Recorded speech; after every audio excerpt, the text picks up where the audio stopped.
He was a beloved father and an honored veteran. I wanted to be just like him. He was my role model.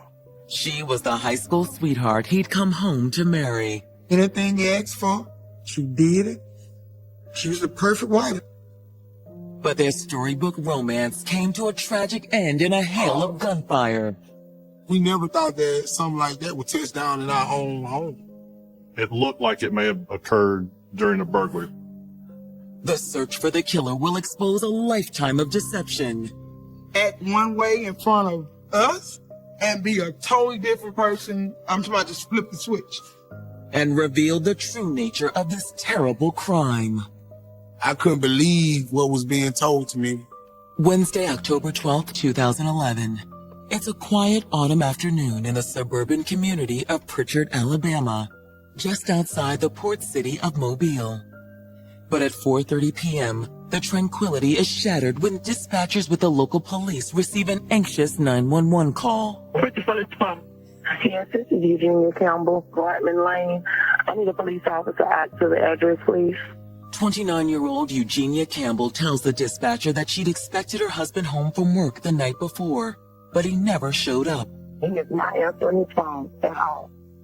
Eugenia also tells police that when she arrived home a few minutes earlier, her husband's car was in the driveway, but something clearly wasn't right. His trunk is open, but my door is wide open, and I'm very concerned. She felt like something was wrong, so she would rather for us to go in the house instead of her. One of our officers responded to the location on Gartman Lane. What seems to be the problem, ma'am? My husband's car. The trunk is wide open, the door is standing open. I called out his name, he didn't say anything. I have a terrible feeling. Okay, you stay right here, ma'am, okay? 2-1 dispatch. I'm about to enter the residence now. Once he gained entrance to the front of the house, he noticed a pair of legs sticking from behind the couch. It's Eugenia's husband, 32-year-old Romano Campbell. The officer was able to tell that he had been shot multiple times. Come on, get CIP units up here, ASAP. Get us some county units out here. Yes, I'm here for the Pritchard Police Department. I want to advise you we had a homicide at Gartman. Is he okay? Ma'am, I'm gonna need you to step back, please. Growing up in the rough and tumble suburbs of Mobile, Romano Ray Campbell had overcome difficult odds on his way to becoming a beloved husband and father. Romano was my firstborn. I was strict on him because I had to be because of the area I was staying in. And he grew up to be a respectable young man. By high school, Romano's mother had 6 other children, and he thrived in the role of big brother and role model. When it came to drugs, alcohol, boys, gambling, doing all that, he was like, no, stay away from that. He was a great role model. He was told this, and they did what he said. Romano helped support his family too, taking a part-time job during his senior year. By the time he got to 12th grade, he didn't have but one class. So that's how he got to be able to work at Family Dollar. It was at a restaurant not far from Family Dollar that Romano met the young woman who would change his life forever. Hey. Eugenia Singleton. Hey, Miss Eugenia. She was working right across the street. He would go over there and he would get his lunch. When are you going to stop pretending like you come in here just to eat? What do you mean? You are working up the courage to ask me out on a date, and I'm tired of waiting. So ask. She was outgoing. She didn't care what people would say about her. That's what I think attracted him most. Romano gladly accepted Eugenia's ultimatum. Would you go out with me? Yes, of course. And the two quickly began dating. He started dating Eugenia. She was his high school sweetheart.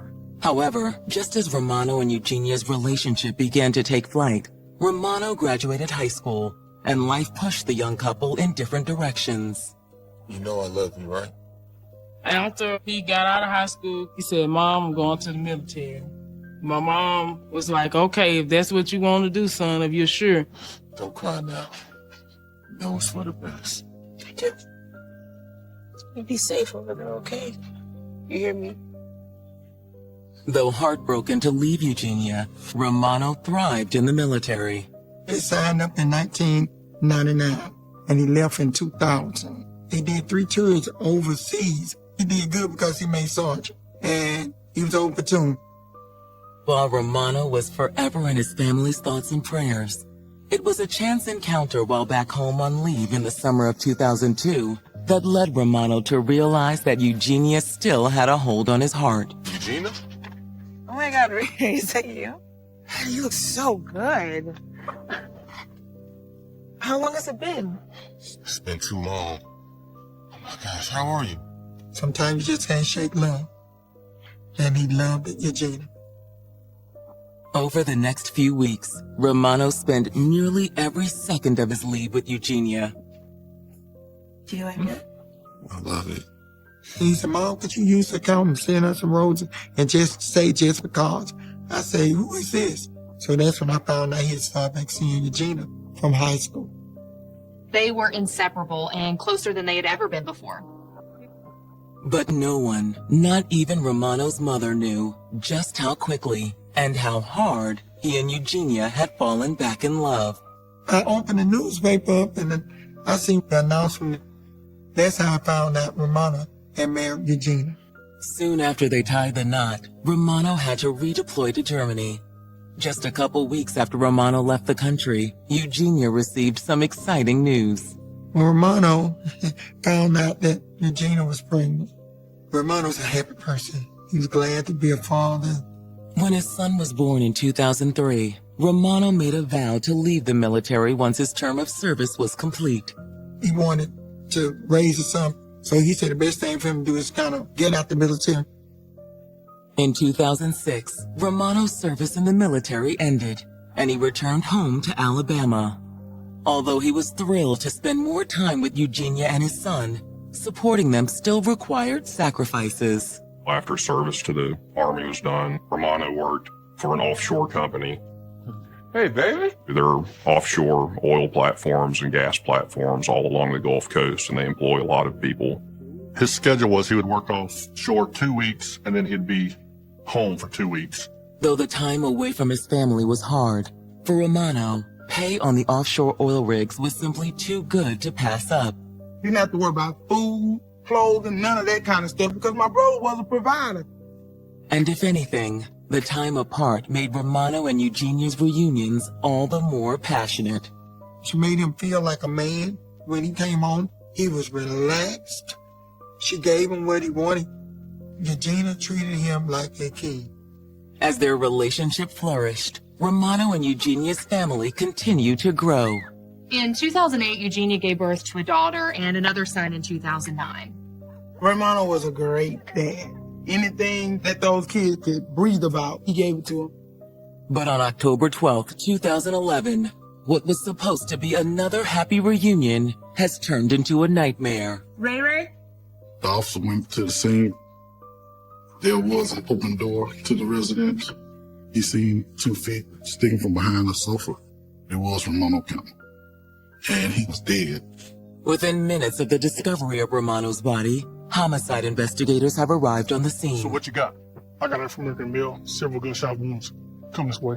Not far behind them are Romano's mother and siblings, who, along with a distraught Eugenia, are trying to process what's happened. My mom received a phone call, and it was one of the church members saying a whole bunch of ambulance and stuff going around Ray Ray house.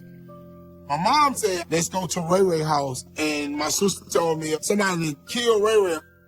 Everybody got together and just started praying. As detectives assess the scene, Romano's loved ones can't help but wonder who killed their beloved Ray Ray and why. He's too strong, and I know he's too cautious for somebody to kill him like that. I know ain't nobody just killed him. What happened? Romano and Eugenia Campbell were young parents building a life together in suburban Mobile, Alabama. Romano would work on the Gulf of Mexico for a couple of weeks, and then he would come home to be with Eugenia and his children.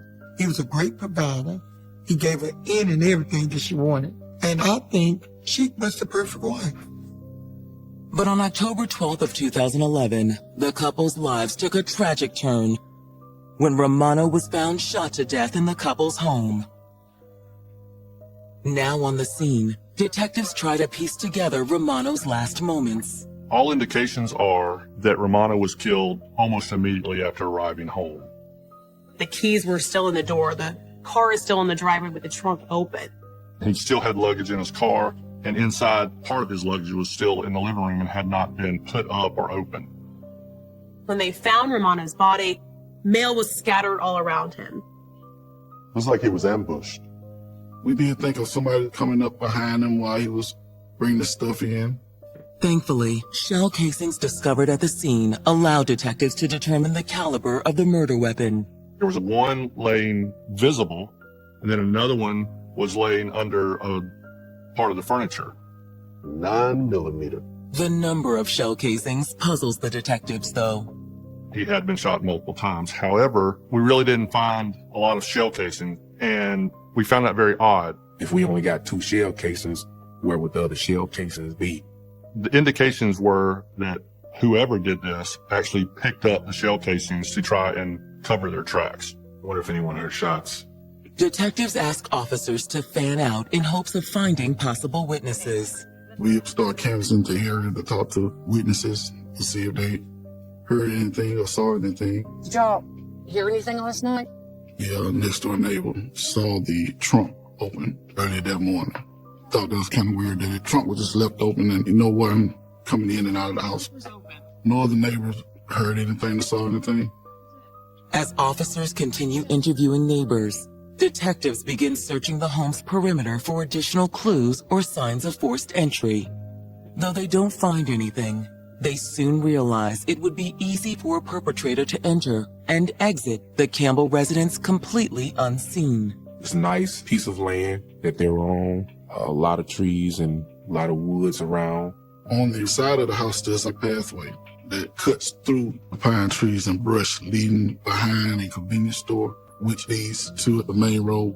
Given both the layout of the property and its secluded nature, detectives can theorize how an intruder might have made it in and out of the home unnoticed. They could have come out and went down the road through that pathway that leads back to the gas station. With such an easy getaway path, depending on the time of the shooting, the killer could have been long gone by now. So detectives realized they needed to know a more precise time the murder happened.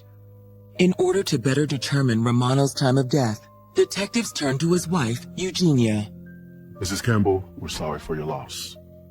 Can you tell us what time you were expecting your husband home? Last night, late. Where were you?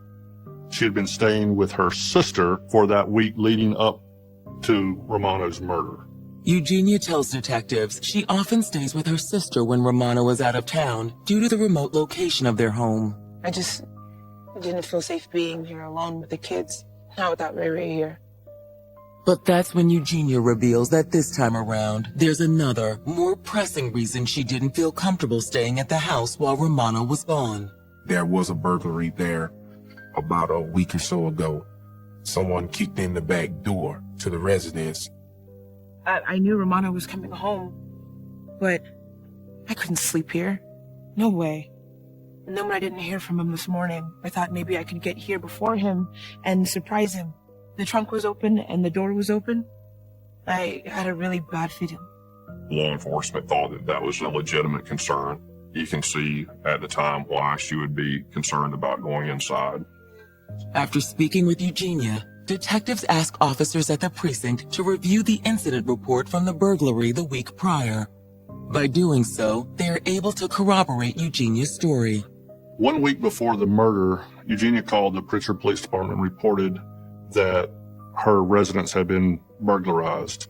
But it wasn't your typical robbery. No video game systems were taken, no televisions were taken, no stereo systems were taken.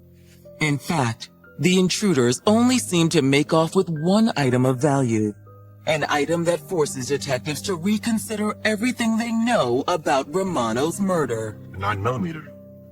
Romano's gun, a 9mm Ruger, had been taken during the burglary. Naturally, police were going to think, could this murder be tied with this burglary? Is this someone that came back to finish the job? Someone could have been waiting outside the house and just came in right after him. October 12, 2011. Police in Alabama are investigating the ambush-style murder of Army veteran and hardworking family man, Romano Campbell. Though there were no eyewitnesses, police do have one clear-cut lead to follow. Just a week prior, someone had broken into the home and stole his 9mm pistol, which is what we suspected to be the murder weapon. Our first theory was the person who broke into this home came back again. Detectives wonder, if the thief had come back a second time, how had they gained entry into the home? Eugenia reported to police that someone had broken into her home. It looked like they had gotten in through a back door. So we checked the door where it was kicked in prior in the first burglary. It had been repaired, secured, so we know that they didn't make entry that way. No windows were cracked, no windows were broken, none was left unlocked. There was no false entry in that home. The lack of a clear-cut entry point isn't the only thing about the crime scene that puzzles investigators. Anytime you have a burglary, most of the time the house is in disarray, where they ransack the house looking for whatever they're looking for. There was nothing in the house that was disturbed. Everything was kind of in its normal place. In addition to the lack of stolen goods, there is another element to this crime that has detectives questioning robbery as the motive. Given Eugenia's statement and the amount of rigor mortis, it was clear that the crime had happened at night. For someone to be committing a burglary during that time is very, very unusual. This doesn't look like a burglary. It was targeted. The other possibility was somebody just waiting, watching the residents, waiting on him to get home to just basically ambush him. But who would want to kill a hardworking father and veteran like Romano Campbell? Detectives head back outside to speak to Eugenia again. Just a few more questions. They asked her, can you think of anyone that may have had a grudge against Romano? She can't think of anyone. Not that I knew of. My brother wasn't that type of person to make enemies. He wasn't that type of person. He'll sit there and laugh at you if you even tried to, somebody you wanted to fight him or something, he'll walk away. After speaking with Eugenia, detectives turn to Romano's mother, who reveals her son's death isn't the only tragedy she suffered this October day. First my house, and now this. What happened to your house, man? On that same day, Romano's mom, resident had burned down. According to Romano's mother, she and a few other family members had just arrived home from a late lunch when they discovered her interior hallway engulfed in flames. But even as Romano's mother and her family watched firefighters try to save their home, worse news was coming. As I'm watching my house burn down to the ground, I get a phone call. The phone rung telling Mom my brother was dead. I say dead? I say, Lord, it did not seem real. It was a dream, and I'm gonna wake up because it's so real. And I'm saying to myself, my house on fire and my son's dead. Wow. While Romano's mother struggles to cope with this double shot of tragedy, detectives can't help but wonder if the fire and the murder are connected. For someone to lose their home and then turn around and lose a son in that same day, that was too much of a coincidence. Detectives wait for fire marshals to determine the cause of the fire. Meanwhile, the coroner's office releases their findings on Romano Campbell's body. He was shot 16 times. Yeah, shot him in the mouth. Yeah, shot him in the hand. The fact that Romano was shot so many times has the investigators thinking about some other theories. It could be attributed to some emotion going into the killing. But who would have enough rage to kill Romano in such a vicious manner? Anytime that there is a murder like this, when someone is shot so many times, police are first going to question and suspect the wife. Detectives decide to look a little deeper into Eugenia and Romano's relationship and learn the burglary report wasn't the only complaint recently filed by Eugenia Campbell. Back in late September, she filed a police report for domestic violence against Romano Campbell. It's kind of sparse. It wasn't a elaborate, detailed domestic violence report. The claim was that she got into an argument with Romano over the bills and that he pushed her down and that she had to seek medical treatment for it. She said she didn't wish to press charges. She just wanted to have it documented just in case something occurred at a later time. For detectives, the possibility of domestic violence within the home sends up red flags. This is just like a jigsaw puzzle, and this information was one of the pieces that we were actually looking for. That's when in my mind, as being a suspect. Detectives in Pritchard, Alabama have just learned their murder victim, 32-year-old Romano Campbell, was shot a total of 16 times. From my experience, being shot 16 times doesn't describe a robbery. Adding to the mystery is a report filed by Romano's wife, Eugenia Campbell. Back in late September, she filed a police report for domestic violence against Romano. Given the emotional nature of the shooting and this allegation of possible domestic violence, detectives can't help but wonder if a desperate Eugenia Campbell may have been pushed to the breaking point. Maybe she had an issue with her husband to say that, hey, I'm fed up and I just can't take it anymore, so I'm going to do what I have to do. I know that sounds harsh, but sometimes it happens. On the afternoon of October 13th, detectives asked Eugenia to come in for another round of questioning, hoping to find out the truth behind the domestic violence charge she filed. We came across this incident report. Can you tell us about that? Eugenia is adamant that the domestic violence incident was much ado about nothing. Look, we argued. Couples argue. Ray Ray and I were a passionate couple. I didn't even file charges. In hindsight, I shouldn't have filed a report. Eugenia stresses that though she and Romano had a fiery romance, she had nothing to do with his murder. Me and Ray Ray had our problems, but I loved him. He was the father of our children. To back up her claim, Eugenia provides detectives with what seems to be a rock-solid alibi. We discovered in talking with her that she and her sister were actually in Biloxi, Mississippi, about 45 minutes away. She stated that she was with her sister all that day. They stated that after they picked the kids up from school, they took them to her sister's house, and they left and went to the casino. Police get to Eugenia's sister, and she corroborates Eugenia's story. She tells police that they were in Biloxi, they were gambling, before going back to her sister's house. All of the follow-up interviews that were done gave Eugenia an alibi. So we had to start looking elsewhere. At that time, we started interviewing other people.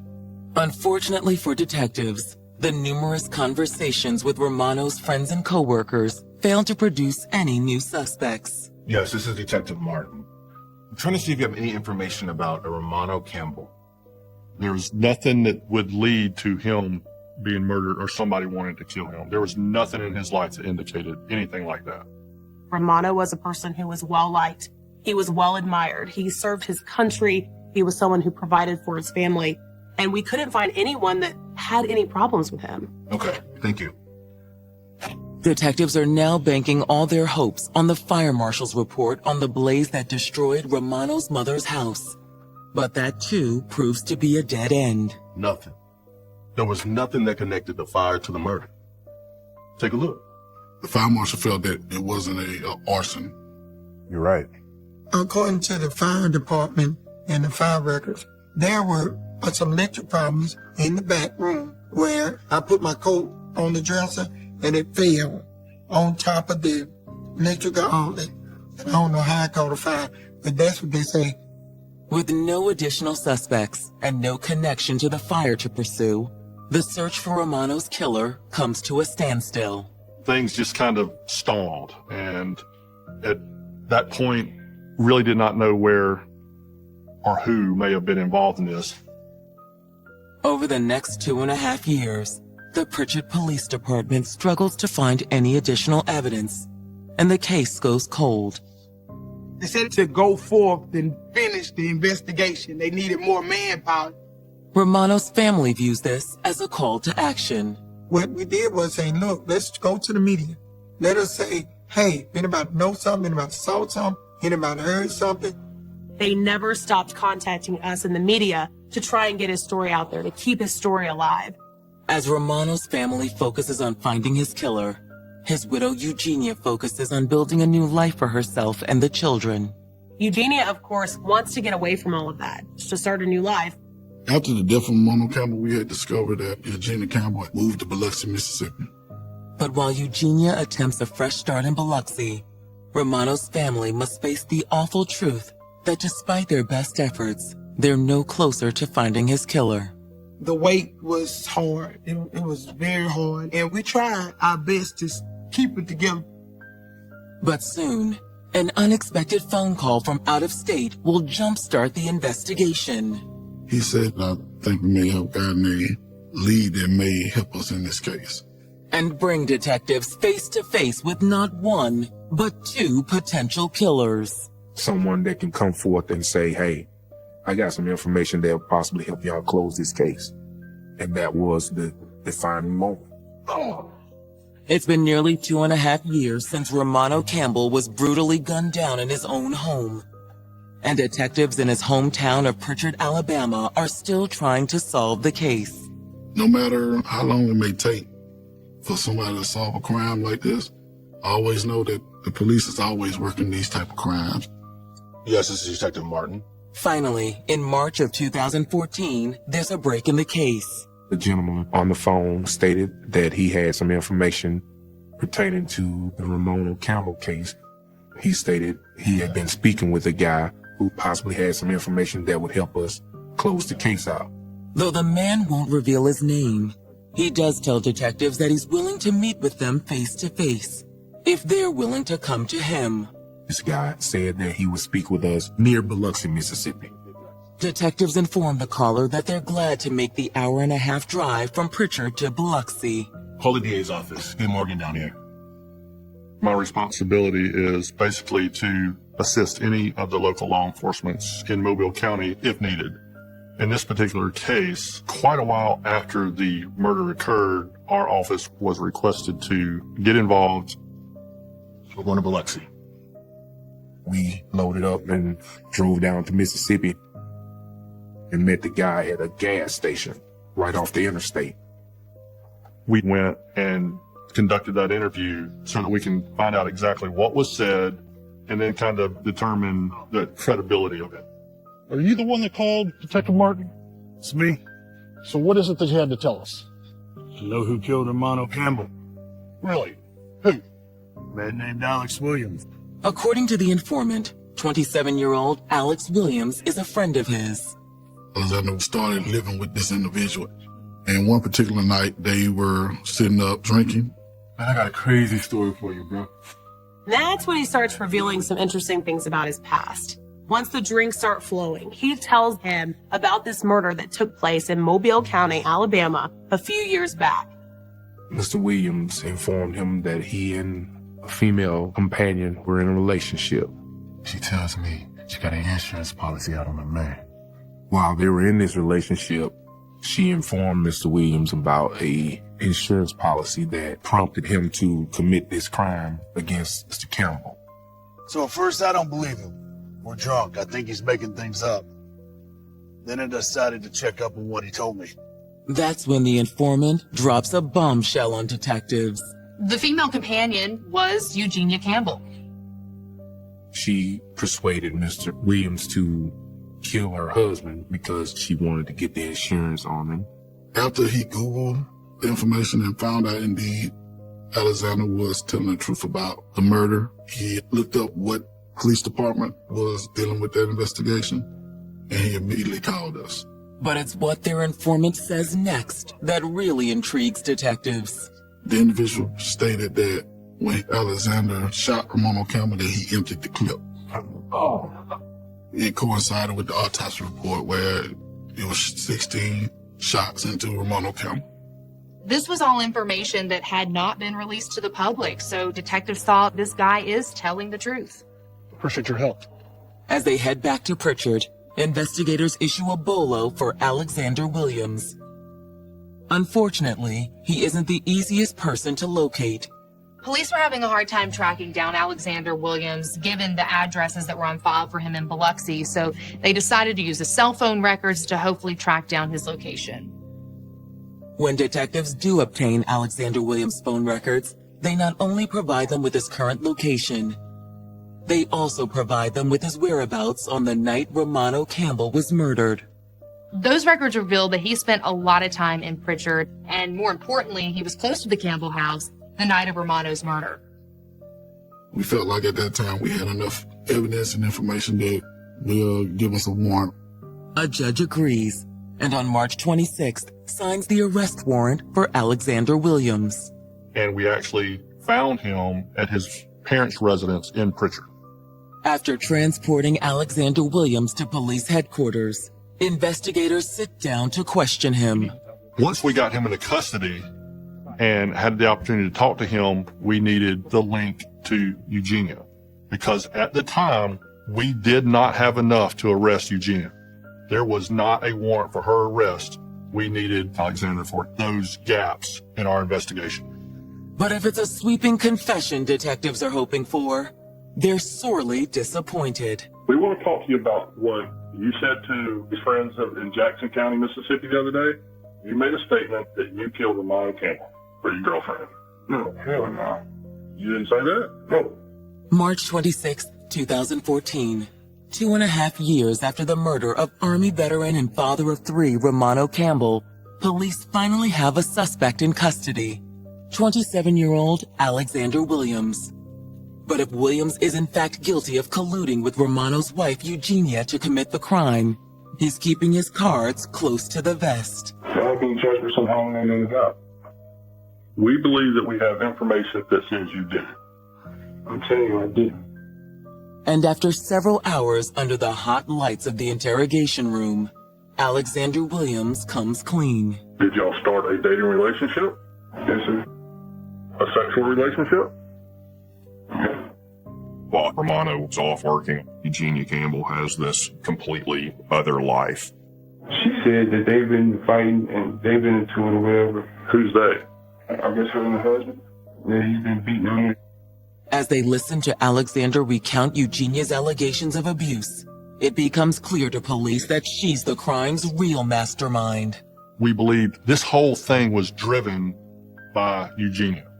I don't believe that there was a legitimate case of domestic abuse. Romano was an honorable man, and the evidence didn't support that he was abusive toward Eugenia Campbell. She probably painted him this story about how horrible he was and how she probably wanted to leave him, but she couldn't because his money, but he believed it.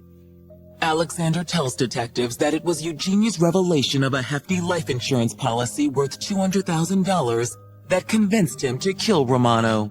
How much of that were you going to get? You're supposed to split it down the middle. Alexander says that once he agreed to commit the murder, Eugenia laid out her plan. On the evening of October 11th, while Eugenia and Romano's children stayed at her sister's house with her brother-in-law, Eugenia went to Biloxi with her sister to establish her alibi. They stayed there until late that evening and continued to the sister's house after. However, there's one errand Eugenia ran in the early morning hours of October 12th that she had kept from police in her original interview. Don't play, okay? If you love me like you say you do, you'll do this. I do love you, but I do it. The night from coming home, she put me in her house, and she gave me this gun. Make it quick. The gun that was used in the murder is actually Romano's gun, which goes back to the burglary that occurred a week earlier. The burglary was staged so that the gun could be all of a sudden stolen and missing. According to Alexander, Eugenia then left, and he waited in the shadows for Romano to come home. Alexander states that once Romano arrived home, that he came into the living room, and Alexander says Romano turned around and saw him. How many times did you shoot? About. Alexander states that after collecting the bulk of the shell casings, he left the residence and made his way through the nearby woods to the convenience store parking lot where Eugenia was waiting for him. Eugenia Campbell took him home and dropped him off, and he presumably went to bed. Alexander says Eugenia then went to her sister's house to cement her alibi. Now knowing exactly what her involvement was, we immediately issued a warrant for Eugenia Campbell. On March 27, 2014, U.S. Marshals arrest Eugenia Campbell at her Biloxi home and transport her back to Alabama. Now in custody, the once helpful Eugenia is suddenly silent. She doesn't cooperate with police, though. She doesn't even give them a statement. With both Eugenia and Alexander in jail awaiting trial, investigators continue gathering information to bolster their case. It doesn't take long to uncover even more shocking details about Eugenia. Through the course of this investigation, police find out that Eugenia actually had multiple lovers. She had several men that she was seeing, and she manipulated all of these men. The men came in, and they did full confessions. Detectives inform Romano's family of the multiple affairs they've uncovered, which prompts them to do some investigating of their own. The family decided to have paternity testing done on Romano and Eugenia's children. I say, look, let these children know who their real bloodline is.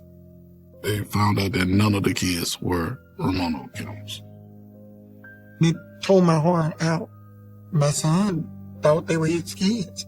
Whether it was Alexander's confession or the fact that there was genetic proof of all her infidelities, on April 7th, 2015, Eugenia Campbell sees the writing on the wall. She wanted to give a statement, wanted to confess to it, and plead guilty to the crime. You and Alexander planned this. Although both Alexander and Eugenia confessed to the crime in full, due to the heinous nature of the murder, the DA refuses to offer them reduced sentences. I didn't feel it was appropriate to negotiate down from the maximum in this case, based on a lot of factors. Faced with no other options, both Alexander and Eugenia decide to enter blind guilty pleas in August of 2016, leaving it up to the judge to determine their punishment. I asked for the maximum sentence of life in prison, and Judge Stewart sentenced both Eugenia Campbell and Alexander Williams to life in prison. It was a bittersweet moment. And boy, I cried and I praised God. The Romanos family will forever mourn his loss. They refuse to allow Eugenia's unthinkable crime to tarnish the memory of their beloved Ray Ray. My brother did so much for her. Person he said I do to. Do you like that in the end? That's just evil. She ripped this man out of his family, and that can never be undone. I miss him so much. My son was an honorable citizen that fought for our country. He took care of his family. If I stand in need, or his brothers or sisters stand in need, matter of fact, if anyone stand in need, he would give it to them. He would try his best to help them in any ways possible. A pair of wide-eyed teenagers fall head over heels for one another. They hit it off as soon as they seen each other. They really appeared to be in love with each other. But their romance takes a dark turn when this loving girlfriend vanishes in the middle of the night.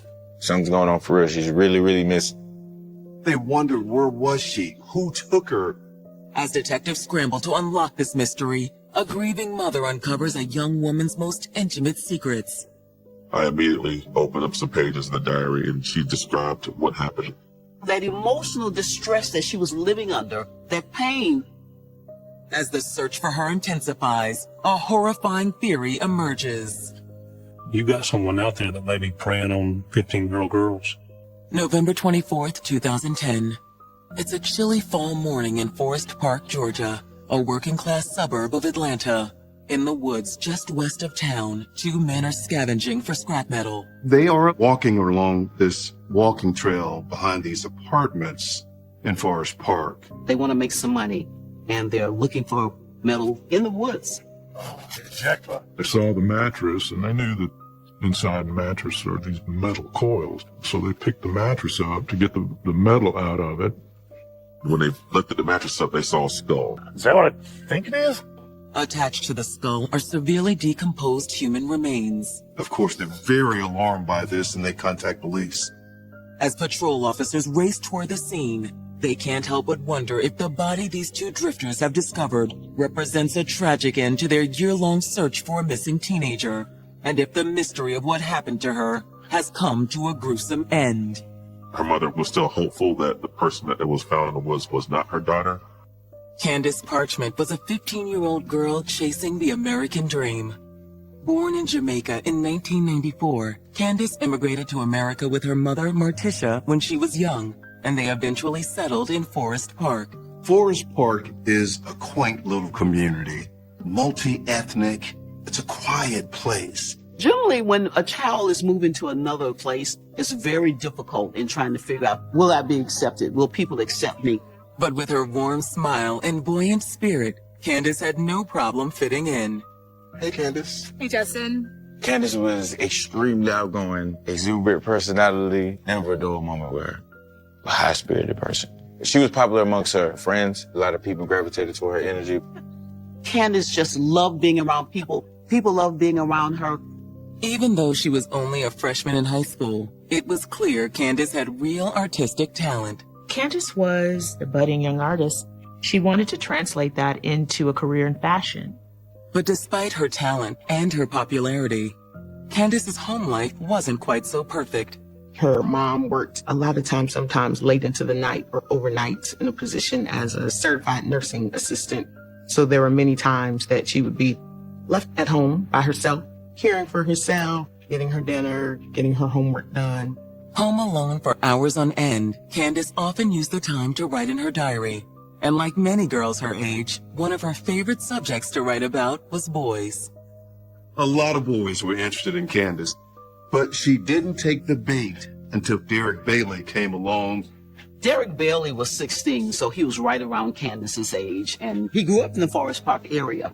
Derek is extremely talented. Anything music, anything creative, anything artistic. A lot of women thought he was a very handsome young man. Charming, creative, and athletic. It was easy to see why Derek took up so much space in Candace's diary. And it didn't take long for Candace to realize Derek had a crush on her as well. Hey, Candace. Hey, I was wondering if you would like to go to the movies with me sometime. It could be my treat. That'd be amazing. Really? Here's my number. I remember him telling me, like, hey, I have a thing for this girl. And, hey, yeah, let me meet her. And then I'm like, oh, well, I already know her. This is my buddy. This is Candace. Call me. I will. I definitely will. Before the end of Candace's freshman year, Derek had gone from her secret crush to her steady boyfriend. Derek and Candace's relationship was a pretty tight-knit one. They were 2 peas in a pod. They loved each other. They idolized each other. He was someone she could trust. Candace and Derek's relationship seemed like the quintessential high school romance. But little did her friends and loved ones realize that this dreamy chapter of Candace's young life wouldn't culminate with a storybook ending, but rather with an inexplicable disappearance. Candace wasn't showing up for school, making contact with friends or anything. No one had seen her. When word got out she was missing, people were scared. Maybe there's a kidnapper. Maybe she ran away. There was a lot of different speculation going on. By the spring of 2010, 15-year-old Candace Parchment had a bright and promising future. Her budding talent as an artist had her dreaming of one day becoming a fashion designer. And her relationship with handsome classmate Derek Bailey had morphed from a secret crush into a full-blown first love. Derek and Candace really cared about each other. Despite the fact that they were both so young, they really appeared to be in love with each other. Candace was a vivacious, fun-loving, sort of free-spirit type of girl. She loved life and she had dreams. But what nobody in the quiet suburb of Forest Park, Georgia realized is that Candace Parchment's dreams were about to unravel in the most terrifying of ways. It all started around 12:40 a.m. on April 28th. Candace's mom arrived home from work. Working late into the evening was customarily her schedule. Candace was in her bedroom with the television on.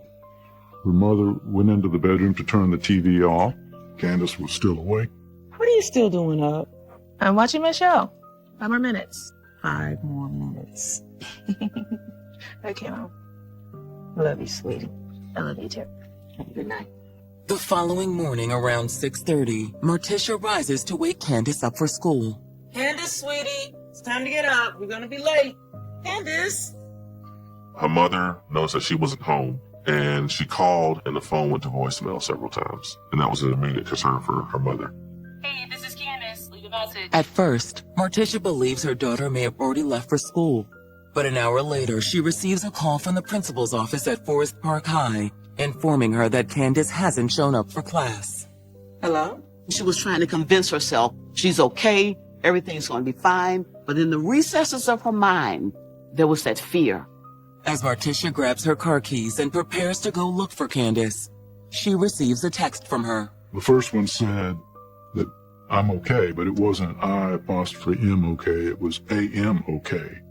But it's the next text Morticia receives that truly unnerves her. The other one said she was in Tennessee, which the mother thought was unusual. She became even more suspicious. Why would she go to Tennessee? It isn't merely the content of the text messages that disturbs Morticia. It's the way they're worded. Her mother thought it was very odd. The way Candace would speak was very wordy. It's not very simple, short, one-letter words or small sentences. Candace's mom knew her daughter well enough to know that this didn't even sound like something that she would write. Again, Candace's mother tries calling her phone. She called the phone and it kept going to voicemail. Hey, this is Candace. Leave a message. With no avail, Morticia contacts Clayton County Police and informs them of what's transpired. Clayton County Detective's Office. They tell her there's no need to panic, at least not yet. We were thinking that she was a runaway, and possibly that was her sending those text messages. Back then, on a weekly basis, Clayton County had about 15 to 20 runaway reports that detectives worked. Police ask Morticia if there's anyone Candace might be with, or at the very least would know where she was headed. Morticia can only think of one person. Maybe this boy's school named Derek. If there was anyone that she would tell if she was going to run away, it would have been Derek. Police check with the school, thinking the couple may have left together, but they learn that unlike Candace, Derek arrived at school on time that morning. He was located at the high school. Police went there and began their investigation. Derek, this gentleman here from the Clayton County Police Department and would like to ask you a few questions. Detectives ask Derek if he knows where Candace is. To their surprise, Derek claims he had no idea Candace was missing and appears just as concerned about her disappearance as her mother. Did Candace say anything to you about being upset or running away? No, nothing I can remember, no. Did she say anything to you about going to Tennessee? Tennessee? Derek took it hard. He couldn't understand what was going on. When's the last time you saw Candace? I just saw her after school yesterday. I walked her home, kissed her on the cheek, told her goodbye. She said she would see me tomorrow. According to Derek, things were great between him and Candace. He loved her dearly. He had no idea what could have led to her disappearance. With Derek unable to provide any information as to Candace's whereabouts, police turn to her other friends and classmates, but they too draw a blank. But this time, no one's been able to contact her. The local police department was asking us questions about it, but we haven't seen her or talked to her, and it was very strange. She was actively involved in school, had a lot of friends. There's no indication that she was inclined to run away for any reason. No closer to understanding where Candace went or why. That afternoon, police returned to headquarters and began scouring Candace's social media profile for clues. The last entry she made on her social media account was before she was missing, and there was no additional information but on her social media accounts. Candace's friends don't stop trying to get a hold of her either. So we reached out on social media, called her number. We could not contact her. Though it's been less than 24 hours since Candace disappeared, investigators are already beginning to fear the worst. Is this more than a missing persons case? Could this be a case of foul play? The following morning, with Morticia's permission, police search her home for potential clues as to what happened. Candace's mom worked in a hospital, and many times Candace found herself at home, pretty much having to be on her own and take care of herself. They looked throughout that house from top to bottom, looking for any evidence that Candace was kidnapped. They checked the doors, the windows, Candace's room. They searched everywhere. But police find nothing inside the home to support the theory that Candace was abducted. They see no forced entry. They see nothing that leads them to believe that somebody took her. There's just no evidence at all that she had been kidnapped. With no evidence of foul play, police inform Morticia that for the time being, they have no choice but to treat Candace as a runaway. We don't think the person took her from her home. I think she freely left to her own. In the days and weeks to come, details will emerge that will turn this investigation on its head and reveal that Candace Parchment's seemingly normal life was one filled with painful secrets. Secrets that may have ultimately led to her demise. Many times teenagers go through trauma and they have things happen in their lives, but they won't tell their parents. It shocked me when the story came out. The school was shocked. I believe everyone was shocked. It's been 48 hours, and police in Forest Park, Georgia are struggling to find missing 15-year-old high school freshman Candace Parchment. After Candace was missing, her mother received a series of text messages saying that she was in Tennessee, that she was okay, but her mother knew that wasn't her nature just to up and leave. Investigators initially suspected she was a runaway because it's a fairly common thing. However, a lack of activity on Candace's social media accounts has police speculating that there's more to her disappearance than meets the eye. Over the next 4 days, that speculation continues to grow, as neither friends nor family nor Candace's beloved boyfriend Derek Bailey receive any contact from her. Investigators were able to determine that she was not using her phone. There was no contact, and that was very unusual. Even runaways contact family members just to let them know that they're okay. You don't have to worry about them. That's what kind of had everyone freaking out. Like, oh, where's Candace? You have to begin to believe that something more serious than someone running away has occurred. But after the initial search of Candace's home yields no evidence of kidnapping, detectives wonder if someone coaxed Candace into voluntarily leaving her home with them the night she disappeared. If someone did lure her outside, it would have been in the middle of the night, and it had to be someone that she knew. Nobody knew Candace better than her boyfriend, Derek Bailey. And on May 5th, investigators obtained parental consent to formally interview him at police headquarters. Where were you the night of Candace's disappearance? I was at home. You can call my parents. They were able to take that alibi and they verified it with his family. He was there all night long. He didn't leave. All right, Derek. You can go. For the next 6 months, police scour Metro Atlanta for signs of Candace's whereabouts. They also file nationwide reports with several missing children organizations, but none of these efforts lead them any closer to Candace. We were just going through the motions, trying to figure out what we've missed. We were re-reviewing the case, see if we missed any details. We were absolutely worried about her well-being. Absolutely. You're speculating maybe it was this or maybe it was that.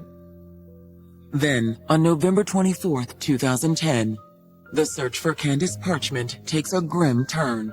It's the day before Thanksgiving. These two men are walking in this walking trail looking for scrap metal. Hey, check it out, jackpot. Police get a poll that these two men found a body under this mattress in this wooded area. Once on the scene, CSIs are able to determine the remains clearly belong to a female, but there's little else with which to identify the body. There was nothing really left except bones, clothing, and jewelry. They wonder, could this be the body of Candace Parchment? A subsequent DNA test confirms that the remains are in fact those of Candace. Detectives are now faced with the difficult task of informing Candace's loved ones of her death.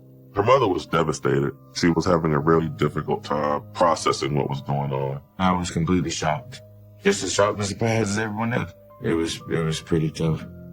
As Candace's mother, boyfriend Derek, as well as classmates and friends come to grips with this devastating news, the Clayton County Coroner's Office performs an autopsy on Candace's remains.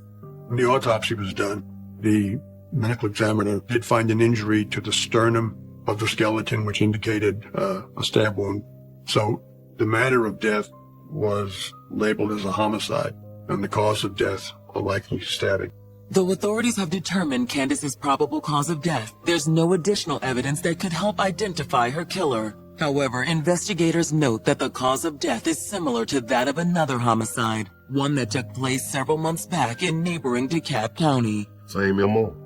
She was a 15-year-old Hispanic female working in the Mexican grocery store and ended up getting kidnapped while taking a break sitting inside of her truck. And we found her body 7 days later.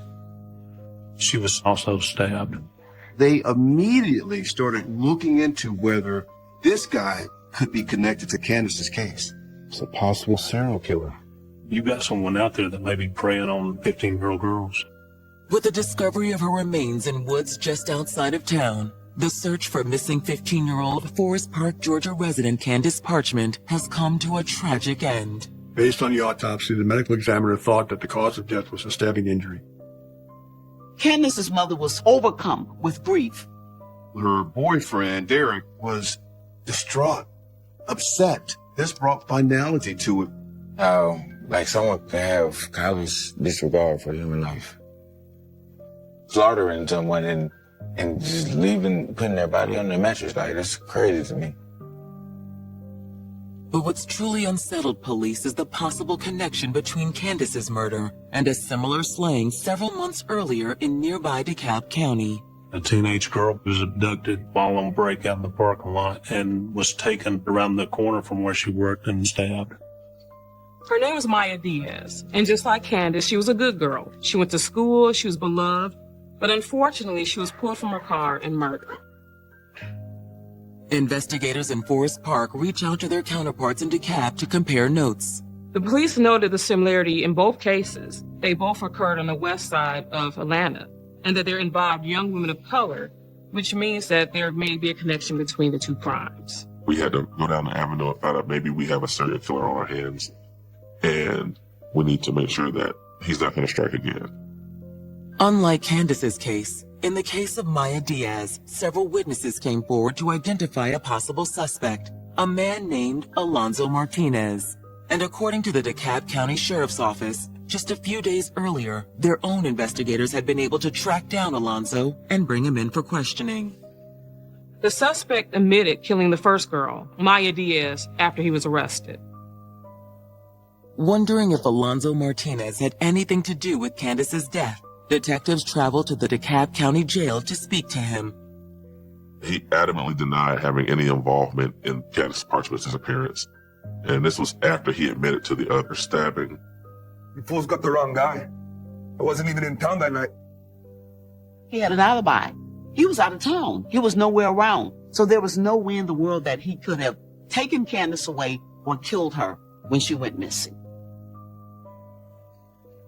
Just when it seems like detectives have reached yet another dead end, in December of 2010, a friend of Candace's by the name of Layla Campbell comes forward with a startling new piece of information. Layla Campbell was one of the people that investigators initially questioned about Candace's disappearance.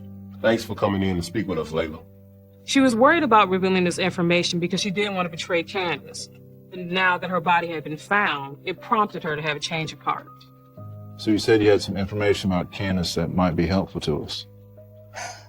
Something happened to Candace. Something bad.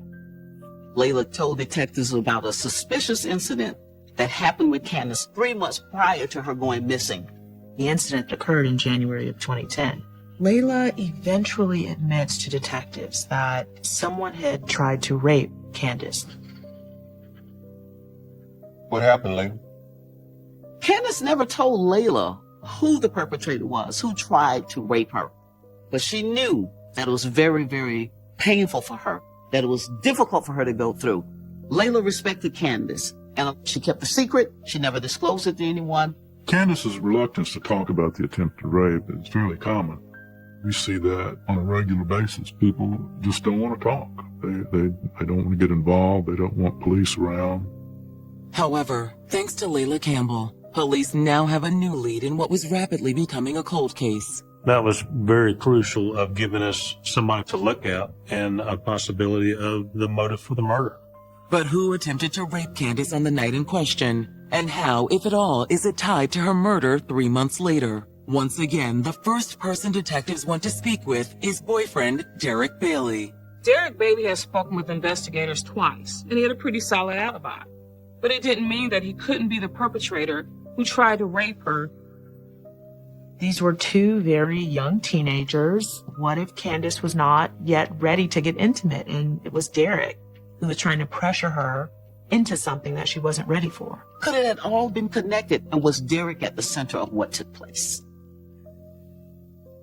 Determined to get to the truth, investigators conduct a third interview with Derek Bailey.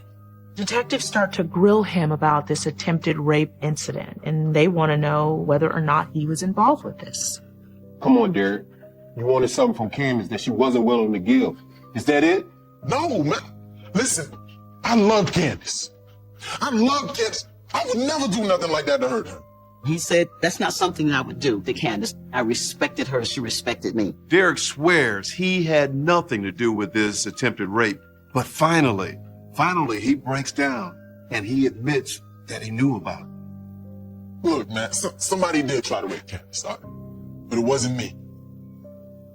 He made her a promise. He didn't want to divulge what she had said to him, and he didn't want to break that confidence.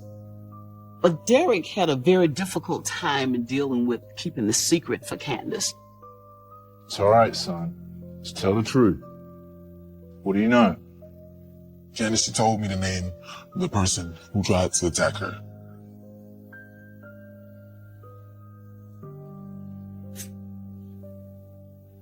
December 2010. Police investigating the killing of 15-year-old Candace Parchment have just learned that 3 months prior to her murder, she was the alleged victim of an attempted rape. To learn more about the attack and whether or not he's the one who perpetrated it, detectives have brought Candace's boyfriend, 16-year-old Derek Bailey, in for another round of questioning. Derek swears he was not involved in this attempted rape, but during this interview, he breaks down and tells detectives that he did actually know about it. Candace, she told me to name the person who tried to attack her.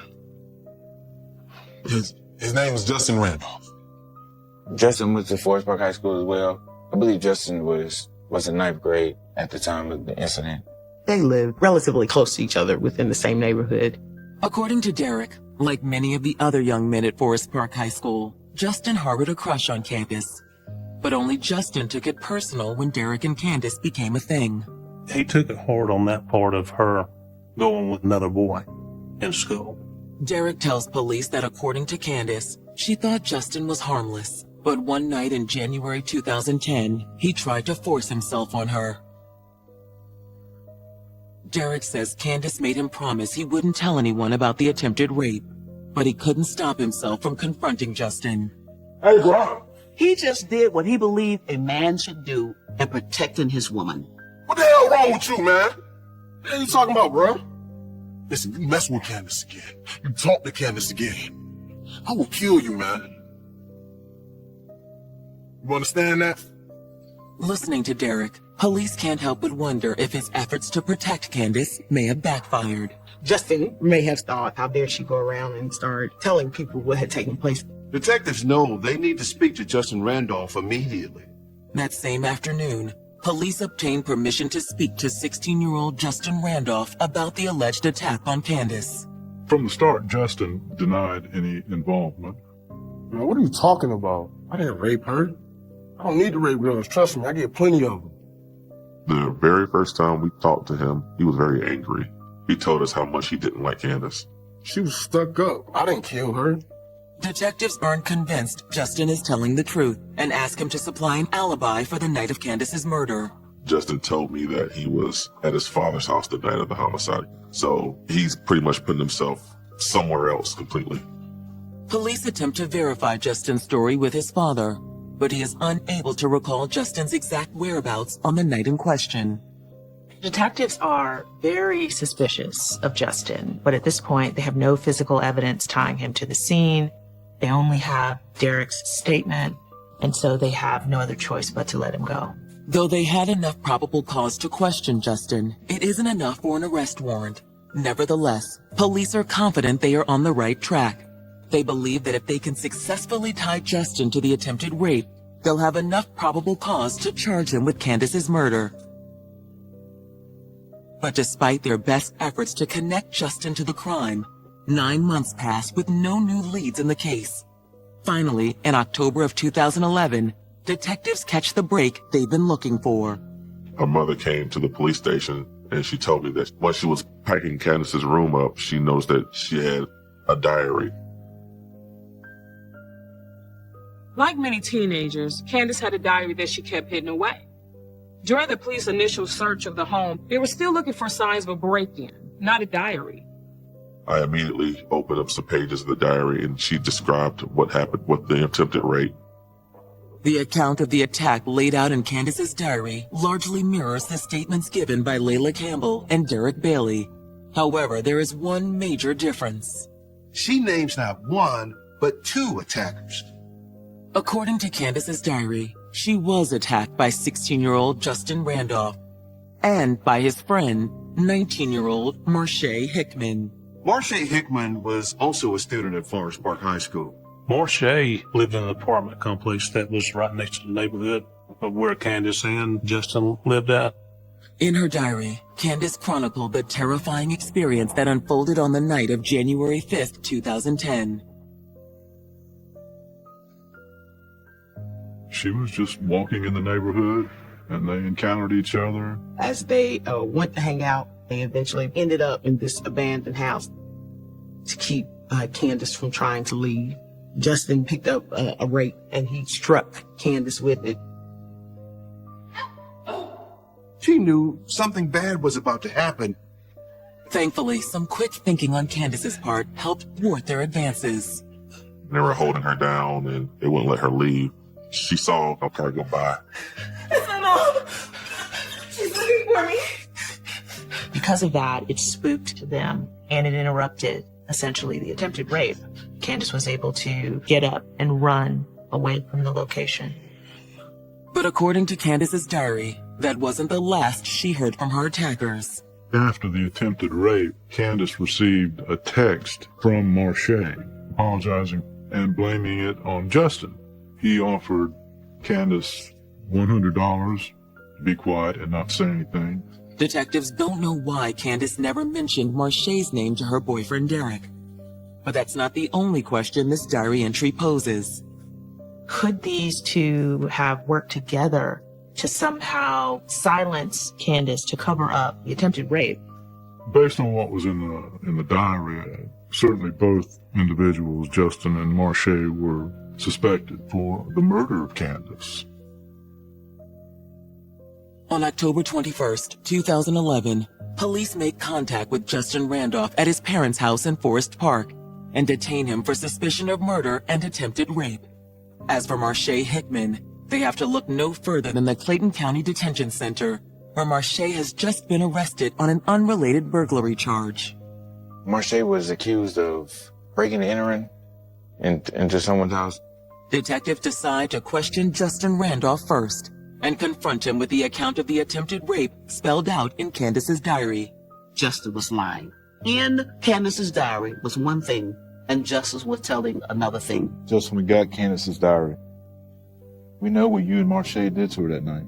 When confronted with this new evidence, Justin breaks down.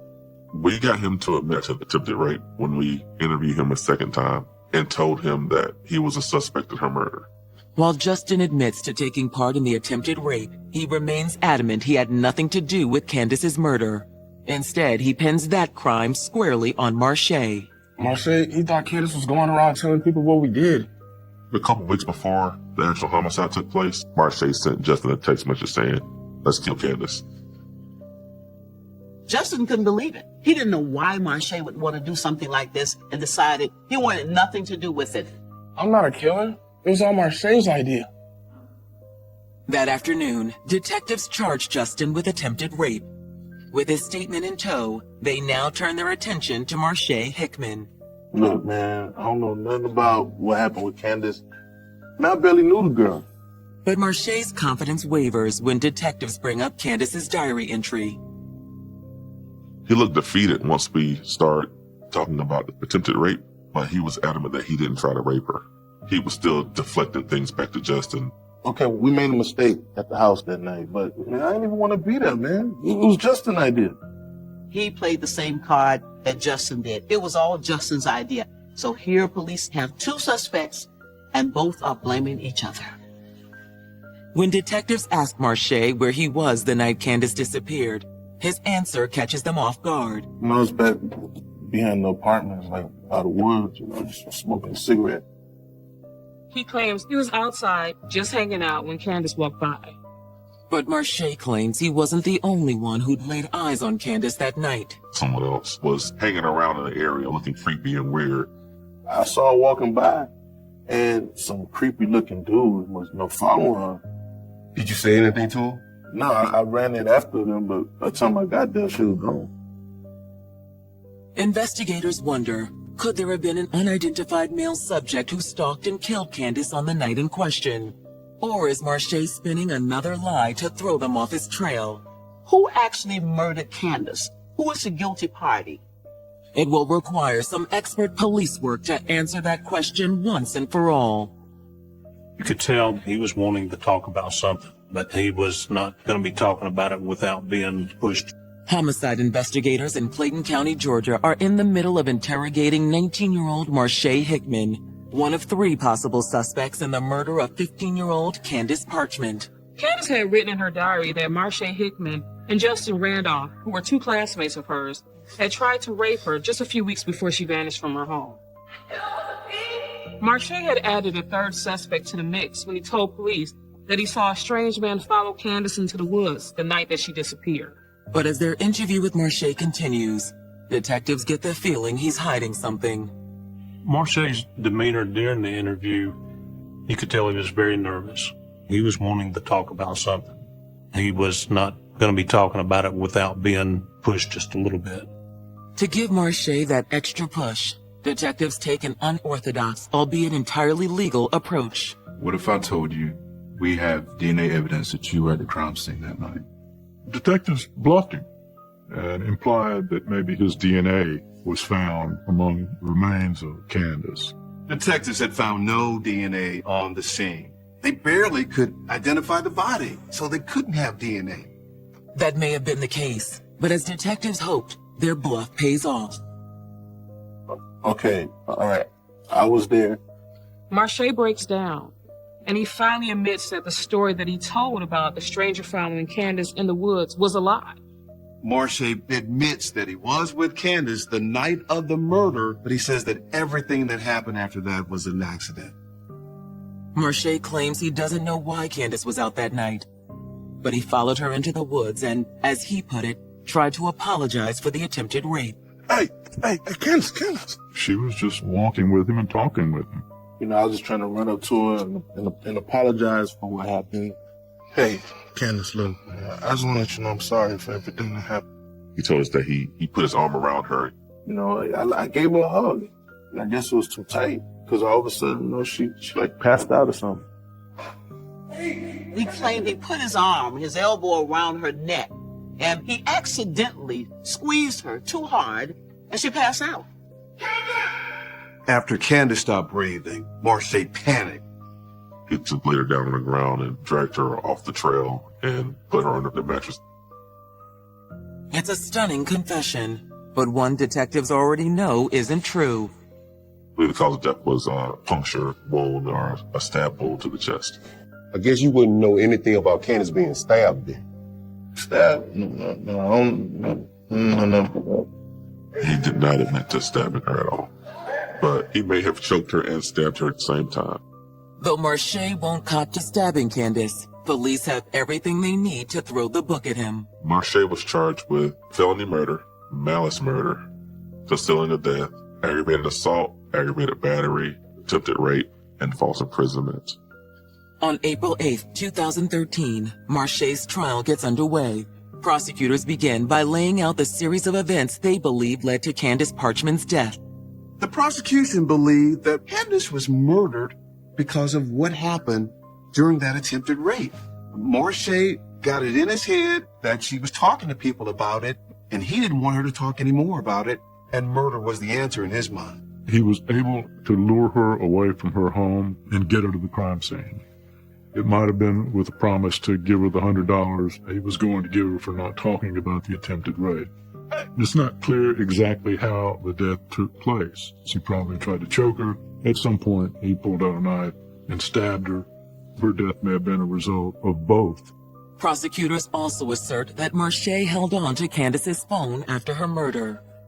And when Candace's mother began desperately trying to reach her the following morning, Marche sent the two text messages, trying to make it seem like Candace had run away. My guess is that after Marche sent those text messages to Candace's mother, he destroyed the phone. No trace of it was ever found. On April 12, 2013, the case is turned over to the jury. It doesn't take long for them to reach a verdict. Marche Hickman was found guilty of the murder of Candace Parchman. He was sentenced to life in prison without the possibility of parole.